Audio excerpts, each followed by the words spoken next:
प्रणाम बच्चों। पिछली कक्षा में हमने पढ़ा था लिंग अर्थात जेंडर।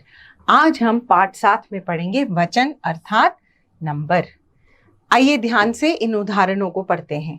मेज पर पुस्तक है, अलमारी में पुस्तकें हैं, फूल पर तितली बैठी है, फूलों पर तितलियां उड़ रही हैं। तो बच्चों, शब्द के जिस रूप से उसका एक या एक से अधिक होने का बोध होता है वह वचन कहलाता है। तो वचन के कितने भेद हैं? वचन के भी 2 भेद हैं। एक वचन जो बताता है कि कोई वस्तु, व्यक्ति या चीज एक है, और बहुवचन जो यह बताता है कि कोई प्राणी, वस्तु, पदार्थ एक से अधिक है। बच्चों, संज्ञा और सर्वनाम शब्दों में वचन की पहचान कैसे करते हैं? वचन की पहचान संज्ञा, सर्वनाम और क्रिया शब्दों से की जाती है। संज्ञा और सर्वनाम शब्दों से वह खाता है, वे खाते हैं, मैं जाता हूं, हम जाते हैं, लड़की गाती है, लड़कियां गाती हैं, बच्चा रोता है, बच्चे रोते हैं। तो यह सभी वाक्य जो उस तरफ हैं वह कौन सा वचन है? बहुवचन। और यह कौन सा वचन है? एक वचन। यह एक का हमें आभास करा रहे हैं और ये एक से अधिक अर्थात बहु होने का आभास करा रहे हैं। अब क्रिया शब्दों से कैसे पता लगता है? शेर दहाड़ रहा है, शेर दहाड़ रहे हैं, किसान खेत जोत रहा है, किसान खेत जोत रहे हैं, कमल खिलता है, कमल खिलते हैं, मोर नाचता है, मोर नाचते हैं। इसी प्रकार यहाँ पर हमें एक वचन का पता लग रहा है और यहाँ पर हमें बहुवचन का पता लग रहा है।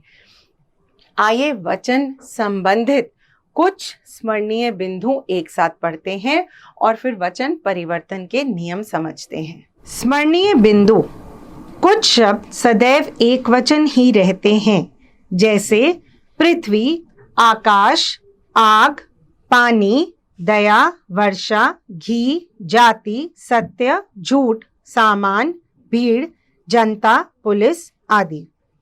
व्यक्तिवाचक, भाववाचक तथा पदार्थवाचक संज्ञाएं सदैव एक वचन ही रहती हैं, जैसे राम, मोहन, कुरान, बुढ़ापा, महंगाई, चांदी, दूध, घी आदि।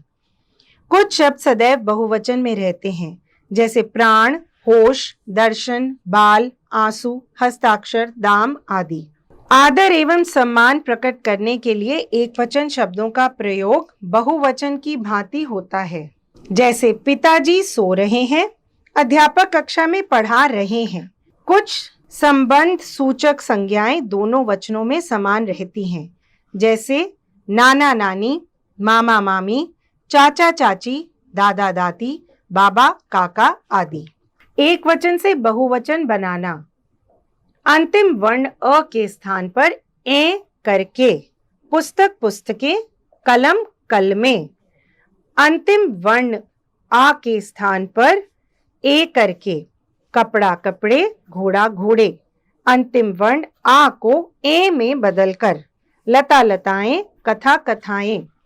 अंतिम वर्ण ई को इया में बदलकर, पंक्ति पंक्तियां, नीति नीतियां। अंतिम वर्ण ई को इया में बदलकर, नारी नारियां, मछली मछलियां। स्त्रीलिंग शब्दों के अंतिम वर्ण या को या करके, चिड़िया चिड़िया, पुड़िया पुड़िया। अंतिम वर्ण ऊ तथा ओ में ए जोड़कर, वधु वधुएं, बहु बहुएं।